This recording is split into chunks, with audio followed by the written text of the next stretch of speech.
దీంట్లో ఈ విజువల్స్ చూస్తుండ్రు 1948 బ్యాక్డ్రాప్లో ఒక సెట్లో ఆ లైటింగ్తో అలాంటి తీయాలంటే it's not an easy task. ఈ సినిమా చూసినంతసేపు నేను చెప్తున్నా 100% మీకు ఒక హాలీవుడ్ సినిమా చూసినంత ఫీలింగ్ వస్తుంది. అంటే తెలుగు సినిమాల్లో ఇలాంటి సినిమాలు చాలా తక్కువ వస్తాయి. అంటే చాలా ఏళ్ల తర్వాత కొన్ని గ్యాప్లలో కొన్ని సినిమాలు కనపడుతుంటాయి, వస్తుంటాయి.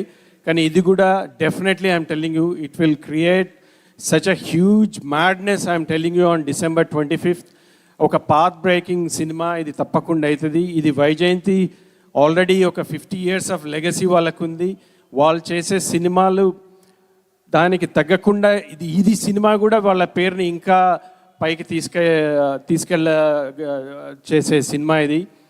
ఆ వైజయంతి ప్రొడక్షన్స్లో నాకు ఈ అవకాశం కలిగినందుకు, ఎందుకంటే అశ్విని దత్ గారి సినిమాలు చూస్తూ పెరిగినవాడిని నేను. చిన్నప్పటి నుంచి టీనేజర్ నుంచి అన్ని సినిమాలు చూస్తూ పెరిగినవాడిని. బట్ ఐ నెవర్ థాట్ అదే ప్రొడక్షన్ హౌస్లో ఈరోజు నేను ఒక యాక్టర్గా కూడా ఒక మంచి కీ రోల్లో వస్తున్నానే నాకు అవకాశం కలగడం I feel very proud and fortunate కూడా.